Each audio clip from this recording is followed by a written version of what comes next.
your integrity, your word, and being a person of integrity is so important. Agreed. That we all have had, individuals in our family with military backgrounds. Yeah. And so that was instilled in me at an early age. Yes. Yeah. Like, you have to be a man of integrity, Brandon. You have to be a man of integrity. So, even though it may sometimes hurt, Mm-hmm. I'm always going to be candid and truthful. Yeah. Welcome to the 4 Bars Podcast. I'm Ken Leith. And I'm Patty Leith. We are your hosts for some compelling dialogue, encouraging our listeners to strengthen their connections And build strong communities, lifting each other up and connecting in ways that matter. We named the podcast 4 Bars as a reference to how hard we work to find a 4 Bars connection on our devices. And we wondered what could happen with relationships if we worked as hard at connecting. Let's find out. So welcome to 4 Bars, and I'm one of your co-hosts, Ken Leith. And I'm Patty Leith. Welcome. And today we have with us Brandon Taylor, who's Senior Vice President of Transportation at JB Hunt Transport. Welcome, Brandon. All right. Thank you. Appreciate it. Great to be here with you. Yes, absolutely. We're excited. And just for full disclosure, we have known Brandon for quite a while now. Yes, we have. Yes, we have. And we are thrilled to have you on here today to talk a little bit about kind of what makes you, Yeah. and how you kind of came to be who you are. Okay. Because that's always important. We think about things. And then ultimately, we're going to have another segment, and that segment's going to be more about how does that tie into your professional life also. Okay. Because that'll be a good takeaway, I think, for our viewers and listeners that are here today. I'll just throw out the first question. If you would just kind of give us a little bit about how were you raised? I mean, your upbringing, where you grew up and things of that nature, because that always plays a part. I know it holds a whole lot within who I am. So tell us a little bit about that if you would. So thank you for the question. And once again, thank you both for having me here. Really excited. I feel like I'm catching up with my oldest daughter. She and her friend, they do a podcast. Oh, nice. What we wish we would have known. I love it. I know, right? I have to subscribe. Yeah, That's seriously. amazing. And so it's funny that I'm getting this opportunity to do something like this today. So, Brandy, I'm trying to catch you. But my upbringing, you hear the term quite often of a military brat. Yes. Well, that's what I was. Now, I don't want to say that I was a brat, but I was an only child growing up. So I was born in Grand Rapids, Michigan. And then after that, we moved to Wyoming. We moved to England. We moved back to Michigan. We moved to Oklahoma. We moved back to Michigan. We moved back to England. We moved to Germany. We moved back to England. We moved to Michigan. We moved to California. And then I graduated high school in Michigan.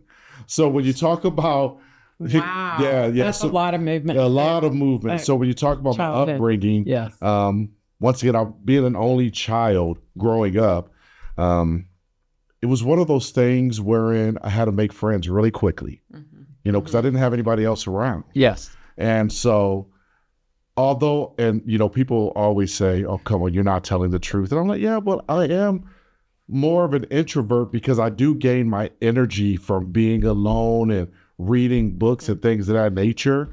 But I'm pretty much an extrovert because I don't mind talking to people and getting to know them. Yeah. My wife often says that we can go to a Walmart or Target or any other store. I'm going to meet somebody in line and they're going to become my friend. And so that's a lot of my upbringing. Now, I mentioned Michigan quite a lot in my upbringing. So for those who don't know, I'm a fanatical fan of anything Michigan when it comes to sports teams and things like that. And so I would always go back to Michigan. That's where my mother's family was. And my grandmother was a big part of who I am today. So she had me reading books at the library that, would have been on the high school or collegiate level when I was 5 years old. Wow. And so, I love to read. I still believe that learning is a big part of who I am. And I try to make sure that I coach others around me to read as well, because you learn so much from reading. And the last thing I'll say about my upbringing with that, and you may ask a few more questions about it, but when you read so much of some of the great authors out there, or even if it's nonfiction, you find yourself in those places. Yes. And you could learn from that as well. And so I've been able to take a lot of that to help me become the person I am today. Yeah. Very good. And I don't know if you know this, but actually Patty and I are fathers were both in the military. Okay. Yep. Also, so did not move nearly as much as you. Yeah. My mom tended to stay put while Dad went around the world in the Navy for 20 years. And you talk about your dad a little bit. Yeah, my dad actually was out of the military by the time he had us. He was in World War II, and he was a nuclear engineer. So we lived in the D.C. area, but I moved 3 times in my childhood and was horrified at every move. You know, to hear the movement, it shapes you. Right? It shapes you. And I can really identify with it when you say you're both an introvert and an extrovert. I'm similar. At the end of the day, I want my cave time. I want to read and pet the dog and, you know, spend a little time just chilling. But I ideate collaboratively. I can tell stories and gather information on the fly pretty easily. But I do have a side of me that needs some quiet time to recharge. You know, it's funny. So I've been married for 28 years. And so my wife and I, we get along great, Jessica. But, you know, there was a time probably in the early 2000s, I would come home from work and I would just want to be alone. And she did not like that.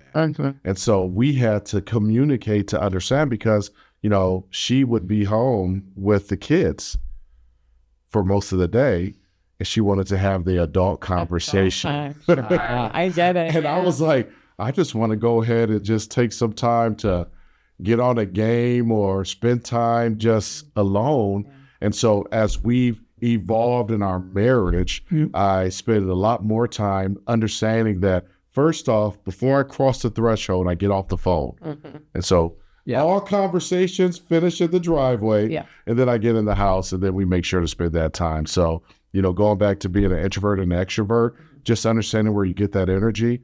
But I've also learned how to adapt as well because, you know, there are other people who want to spend that time with you. Absolutely. Yeah. And I'm interested in hearing more about your grandmother. Ken also was very shaped and very influenced by his grandmother. I think it takes a village as we're growing up. Tell me more about her. Yeah. So my grandmother's Blanche Babers. And so real quick, you know, being here in Northwest Arkansas, you know, not far from Tulsa, Oklahoma. So my mother's side of the family was in Tulsa and they left after, you know, what happened in 1919 in Tulsa. And so they moved to Canada, the family. Wow. And they were there until 1923. And then they moved to Grand Rapids, Michigan in 1924. And then my grandmother was born there. Now, my grandmother had 10 siblings. You know, she was the youngest of all the kids. And my grandmother's mother passed away when she was 6 years old from tuberculosis. And so then my grandmother's father remarried. And then he passed away when she was 8 years old from tuberculosis. And so at that time, you know, doctors wouldn't, you know, allow certain people to go to the hospital. And you had to have doctors that would come to the homes. And so, it was similar to what you would see, you know, or envision in the Bible with the Passover. So when somebody had tuberculosis, my grandmother has shared with me that they put something over the door stoop to let people know who had it. And so she was living with her stepmother, but not enjoying that. And so a few months into that, she moved in with her older brother, my Uncle Jesse, who was very influential on me as well. So I'll tell you a little bit about him a little later. But my Uncle Jesse, I believe, was probably 20 years older than my granny. You know, and so my grandmother, I called her Granny. And so she was with us until 2022. And well, you had her in your life a long time. That's a blessing. And you know, with my granny, I smile a lot because, you know, there were just so many things, so many lessons that she gave me and shaped me. You know, she grew up in Grand Rapids and she started teaching Sunday school in 1941. Wow. And so one of the stories that my grandmother told me, like she remembered, you know, driving to church when Pearl Harbor was attacked. Oh, wow. In 1941. And so, you know, when you think about that with the historical context and some of her perspective on, relationships outside of this country and things of that nature. And, she taught 5th and 6th grade girls in Sunday school all those years. And unfortunately, when COVID occurred, being older in her 90s, she was no longer able to leave the home, just because of everything going on. And so, when we talk about it, we say that COVID took her, not because she ever contracted COVID, but my granny was an extrovert to the max. Yeah. And not being able to be around people, took a lot away from her. But my wife and I talk about all of the stories she gave us, she told us. My wife has so many recordings of when she would sit down and just listen to her talk.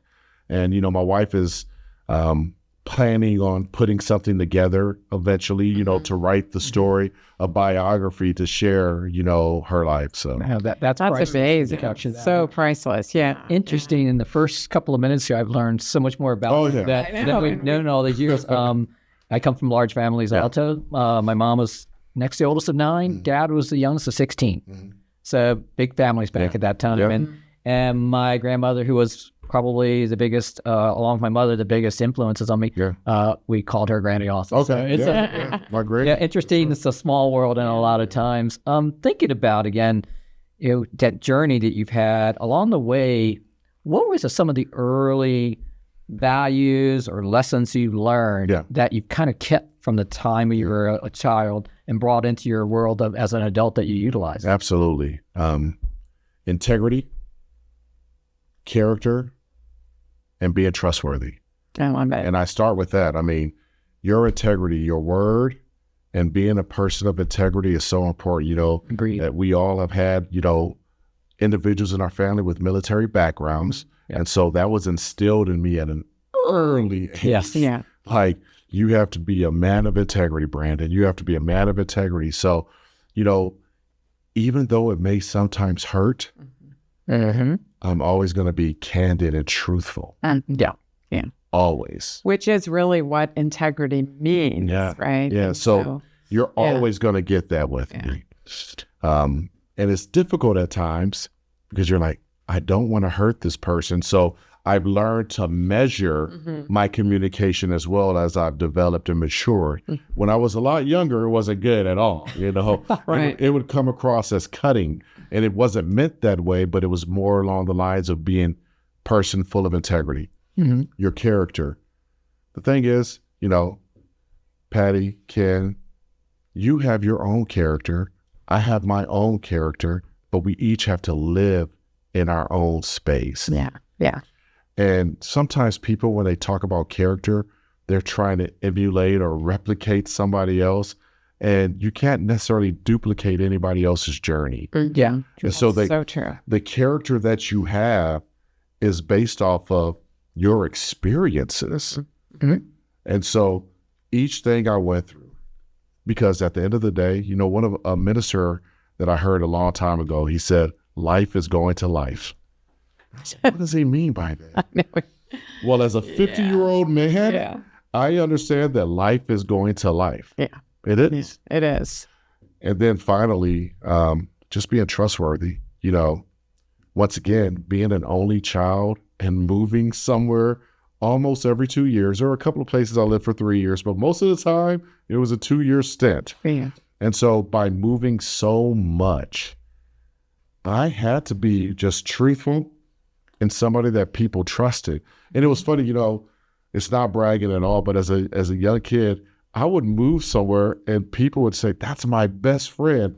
And I still admire those relationships from people who have known somebody from 4 and 5 years old. Yes. But I've been able to build such deep relationships with people in a short period of time. And I believe a lot of that is based off of my trustworthiness. I'm the person that people come to and they share their deepest thoughts and secrets or how they're feeling because they know that it's not going to be hurt again. Right. Because they trust me. Yeah. And so integrity, character, trustworthiness. Yeah. I love it. Those are definitely a solid foundation. And I've known you for many years. Yeah. You lead with all three of those front and center. Yep. Yeah. Absolutely. Just because, that's not going to change. And I'm glad you said that, Patty. You know, I was going to bring it up because I remember for years when I was like, Patty, you're my therapist, you know, so thank you. I'm like, I'm on the couch. Okay, so let's talk because, you know, just especially going into a second career. Yes. You know, and so you've done some things in the past and then you go into your second career and you're trying to understand the lay of the land. Yeah. And so it's like, okay. When I started working with you when you were in Miami. That's correct. And yeah. before you moved into the corporate headquarters scenario. And so it's been a really long time that we've worked together. Absolutely. So, yeah. That's funny. And it is. When you were younger, yes, sir. Think about this as children. There's this time where we think about, okay, this is where I'm going to go, even as a child. Yeah. How different was your thought to your first time you can think about, well, I think I'm going to be this person. I'm going to do X. How different is that, or how similar is it to where you are today? It is very, very, very different. And so I whisper that because, you know, in the depths of my mind, I still think about it. So when I was younger, probably when I was 6 or 7 years old, I had my mindset that I was going to go into the military. I was going to be a fighter pilot in the Navy or the Air Force.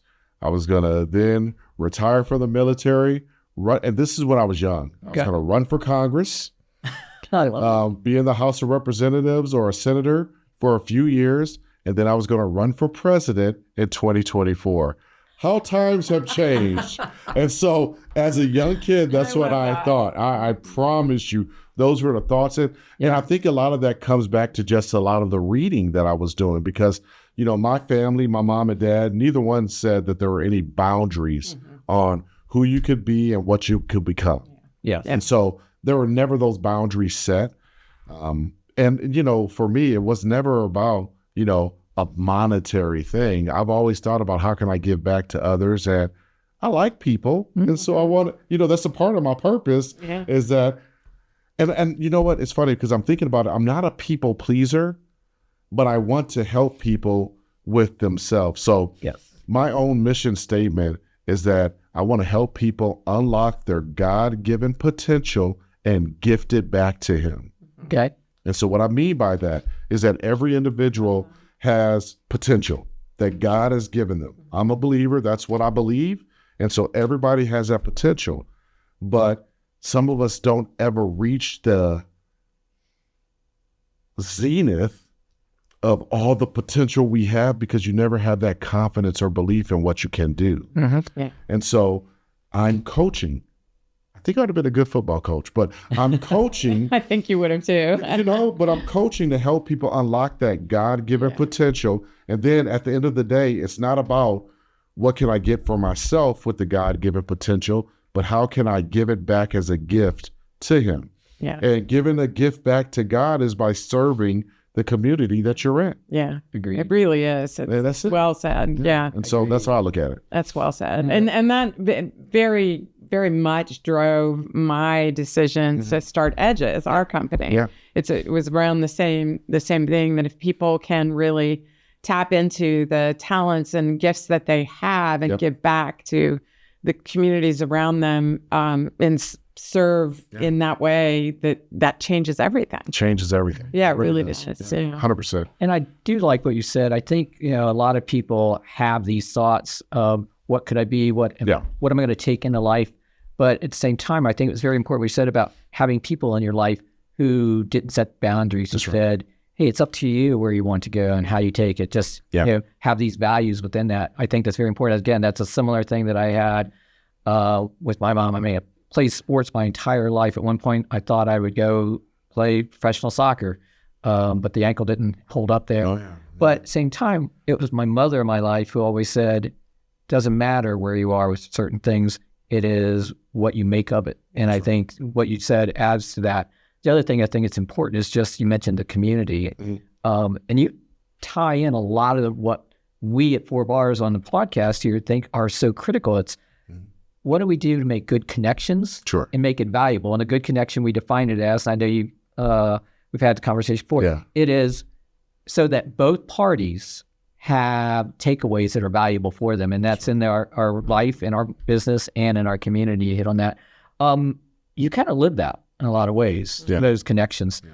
How do you get to that point where you started thinking, wow, this is so important that these connections, it's not like something you have to do, but something you wanted to do? Yeah. So, it's funny when you talk about how I felt when I was a younger child in my adolescence, and then I became a teenager. Yeah, that happens. Yeah. So we skipped that part, Ken. So then we became a teenager, and I became a little more selfish. Okay. Yeah. And, we talked about God's gifts. And so I was utilizing God's gift that he gave me just into what would be pleasing for me. Mm-hmm. Just being honest. Yeah. As many times as the case, as people mature, they go through a stage where they are focused more centrally. And so it's funny, I promise you, and my wife's going to be like, oh, why are you mentioning me so much? But, but I met my wife in college. She was going to Florida State. I was going to Florida A&M University. Both schools are in Tallahassee. And I was like, because I used to always tell my friends, man, I'm not getting married, like I'm just going to live life and, just enjoy myself. And then I met my wife and, I was just like, wow, who would have thought that a year later we're married? But that's happened. Yeah. And so 28 years later. And so meeting her, and she really allowed me to think about a lot of things differently. She was just like, you're not being the best you. And she would tell me this, and it would hurt. You say, what do you mean I'm not being the best me? And I wasn't living to my potential. I was living. Life was still lifing, but I wasn't living to my potential. And she was like, you could unlock so much more. And so when I had my first child, we had our first child, it really changed everything about me. So once again, we've been married 28 years. My oldest child's 26. So for the past 26 years, I've really shifted my focus, because then I was able to see that I was a part of bringing something into this world. Yes. Yeah. And it was just like, whoa, it's not just about me. It's not even about me and my wife. It's about me, my wife, and this little child that I brought into the world. And as much as you want to love your children, you also want to make sure that the community that they're in is great. Yes. Yes. Beyond just being safe. Yeah. It needs to be great. And so then I'm thinking about, okay, well, how can I utilize the gifts that I have to make those around us better? And so, back to the original point of your question, my long-winded way of saying, I just started pouring into people then.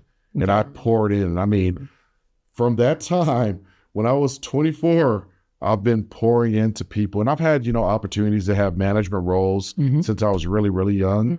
And I've just poured in. And there is a time you might get to a question wherein, have you ever walked away from that? There was a time wherein I was like, I don't want to pour into people anymore because of something negative within life. Once again, life is going to life. Yeah. It is. It's ironic. So my wife and I'll promise you, I'll end this one real quick. No, it's fine. Fascinating. So my wife and I, we talked, I think is it this weekend? It might've been this weekend. No, it was Wednesday night. It was Wednesday night. We were talking about all the books we have. And my wife gets so upset because, we have 12 different bookshelves, and like we just buy a lot of books. Yes. Like, what's in my granny instilled that in me. So I buy a lot of books. And, at the time when I walked away from mentoring and coaching people, I threw a lot of my books away. I didn't give them away. I was just like, it's not worth it. And I went through that period in my life. There were months that I was there, and, at the time, you're like, man, why am I this way? Not that I ever got diagnosed, but I was depressed because, once again, life is going to life. Yeah. But then when I started giving again and I started living in my purpose, it was easy to come out of that. Yeah. That's so true. You get what I'm saying? So true. Yeah. And so once again, long-winded way of answering the question, but that's really what's happening. No, I appreciate that. I'm sure everyone listening also appreciates that, because it's true. I mean, and very real for who you are. I think most of us have experienced something like that at some point in time. And it puts you into almost a state of inactivity. And the less you do, the more you feel that depressed emotion. And the only way out is to start doing and giving and connecting, you know. And I love what you said also about wanting the community to be not just safe, but great. That's right. And that's a big part of it too. So. And you know, I mentioned my daughter Brandy, who's my oldest, but I have 4 kids. And so, you know, each child that was added to the Taylor household just made that drive even more for me to make those around me safe and great and allow them to unlock their potential to give back. Because if all of us would just do what God has purposed us to do, man, just think about the place we would be in. Yeah, absolutely. And I think all that goes into really forming good communities and then good villages. There's a whole lot of talk nowadays about the village because it does take a village. It does. And the fact that I will say one thing about coming to Northwest Arkansas when I came here, I didn't know what to expect. But one of the things I did find coming from Washington, D.C., and I love Washington, D.C., but it's not a touchy-feely kind of a city. It is a beautiful city, and there are some wonderful people there. But here it's more about a lot of people coming together, and a lot of people, and especially in Northwest Arkansas now, are not from here originally. And it seems to create a more of a closer-knit community and village, if you would. Have you experienced anything like it? What's your experience like having moved here? Yeah, so it's funny you say that. So my wife and I, we moved here in 2013, and my 4 children. And, you know, my oldest child, so when she was about to graduate, and probably, you know, her junior year in high school, she was looking at, okay, well, I'm going to go to school somewhere else. To get away from Northwest Arkansas. Well, she stayed here, did her 4 years at undergrad here, and then got her master's at the U of A. And so it was like, one, we helped build that community. Now, she currently lives in Northern California, but the community that she established here, the friends that she had here, are friends that she has in Southern California, are friends that she has in New Jersey, are friends that she has in Michigan, who she met here. And so that community, once again, was really strong. Now, my second child, she's 21, Brittany, she lives in Miami. She left like 2 days after graduation, and she went to school out in Miami. Well, we had moved here from Miami, so, you know, she wanted to get closer to there. My 18-year-old, he's going to be going to school at Western Michigan in Kalamazoo, Michigan. You know, I can't fault him, you know, just being a Michigander. Michigander, that's a big. That's right.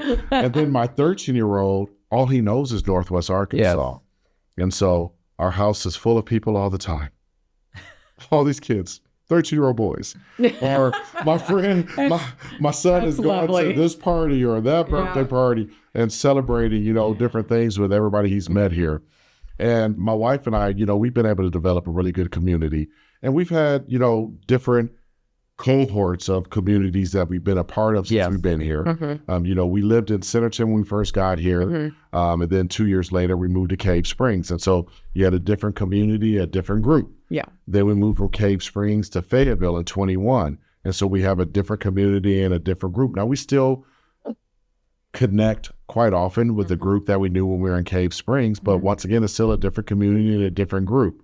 And then we are also pulled a lot from my 13-year-old and the relationships he's made, which in turn allows my wife and I to make different relationships because of relationships for my youngest son. And so it's been great. Travels with sports. Right? You get really tight-knit with that parent group when the kids are traveling. Yeah, thanks for reminding me, Patty, because we're coming up on AAU travel basketball. And so every weekend we'll be taking up. You know, it's funny because like for the past, 5 years, it seems like the vacations we take, you know, he'll be upset because we're like, look, son, we're still going to take a vacation. And it's like, yeah, you're going to miss a tournament and you're 11 years old, you know? So it's like, that's not really going to get you to the NBA. But to your original point of the question, we've really been able to develop some great long-standing relationships here. And we love Northwest Arkansas, you know, so it's not as if, you know, we're looking to flee or to move tomorrow. Now, there may be a time that we decided to move. You know, my oldest daughter, although she lives in Northern California, she recently purchased a home in Kalamazoo, Michigan, which happens to be where my son is moving to. My other daughter is moving to Kalamazoo, Michigan.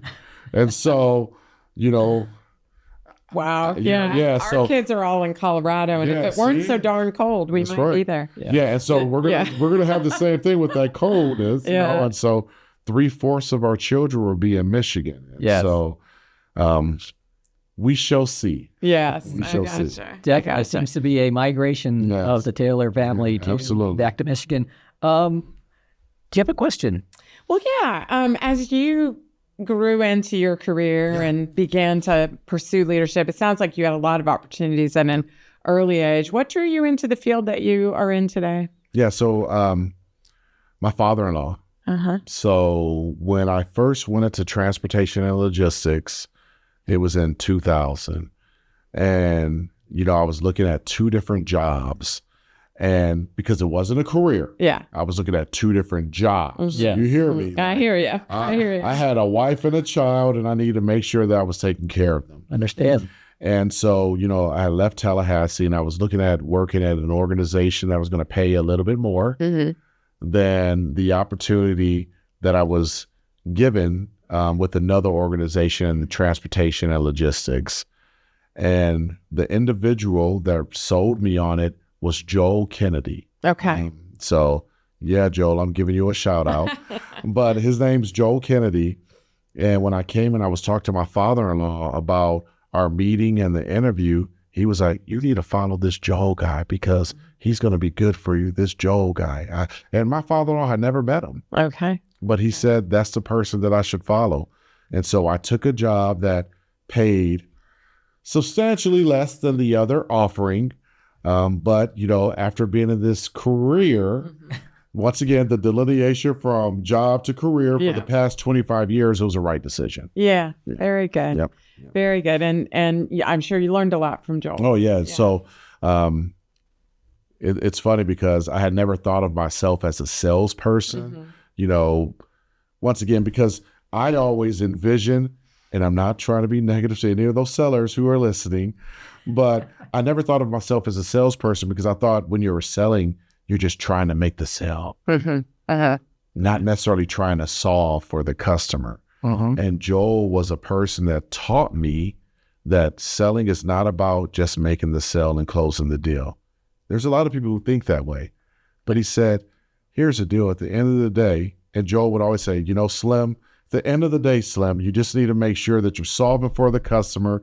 How can you have a solution that they're going to continue to come back? And you want to make sure that you have a relationship with them. Because whether you're at this organization, another organization, or you see them in a store, you want them to be able to come up and give you a handshake. And Joel told me that a long time ago. That was great advice, because if you can help the customer solve a problem, it's not about the sale. It's really about, I can do something that helps solve that problem for you. That's right. And that's at the core of a good sales mentality, I think. Yeah. And then to piggyback on top of that, so, you know, I started learning the sales from him, but then my leadership acumen really started to develop differently. You know, watching Joel, listening to Joel, him taking the time to coach me on what are some of the blind spots that I might have had at the time, some of the areas of opportunity that I continue to work on, because, you know, as much as you want your skills to have a metamorphosis, you know, we're not butterflies, you know, and so you have to evolve over time. And so through this evolution and this journey, I enjoy it more now than I did when I first started. Now, have there been times where it's like, oh my gosh, why did I get bit by this particular bug? But, you know, I told somebody the other day, I said, you know what, but it's almost like a superpower now. It's like, you know, I feel like a little bit of a logistics Spider-Man because I got bit by this bug, but I'm pretty good at it. And, you know, I mean, you know, you don't want to do anything else. And so even when I go into my later career, once I leave corporate America, there's still going to be some connectivity to transportation and logistics. Yeah. I always tell young people starting out that your first job is often dumb luck, and after that, it's based on the connections that you foster. Absolutely. It's who you know, and that's that's because you've taken the time to really develop a relationship with them. Yeah. As you think about your career, we're gonna in the next segment of this, we're gonna dig deeper into your role in transportation and logistics, your leadership at J.B. Hunt. But as you think about your career, what advice would you give a person seeking out, considering leadership, considering moving into a role with advantaged people? What advice would you give a new person? Yeah, so there would be two things that I would say to people, and this is at any point of their career. I love it. Okay. Any point. Yeah. Any point. Any point of their career. First one would be influence is a contact sport. And I truly believe that. Because when you're influencing somebody you're touching, Ken, you had talked earlier about soccer. Yes. Well, if you didn't make connection with the ball, you were not influencing anything that was happening on the field. Absolutely. Yeah. Whether you're a big Detroit Lions fan and, you're tackling somebody or you're scoring a touchdown, you're going to make some sort of contact. And, those victories come with that influence. Yeah. And so influence is a contact sport. The second thing is compete, but don't compare.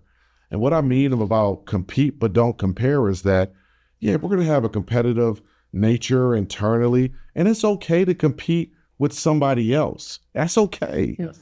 But you shouldn't compare yourself to someone else's journey. Agreed. I said it earlier about that character piece. And so when you're thinking about competing and not comparing, you can't create your character if you're comparing yourself to someone else. Yes.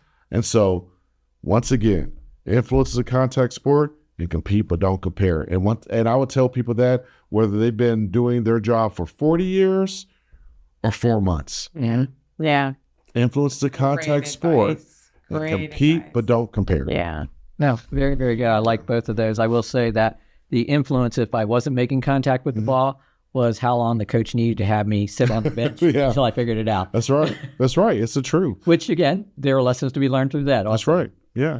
And real quick, if I could piggyback on that real quick, I'm glad you're using the soccer analogy. So when you think about the field, you want to be on the field. And there are going to be times in your life, in your career, that you might not be the person making contact with the ball. Yeah. But you got to position yourself to be able to score or either play defense. Yeah.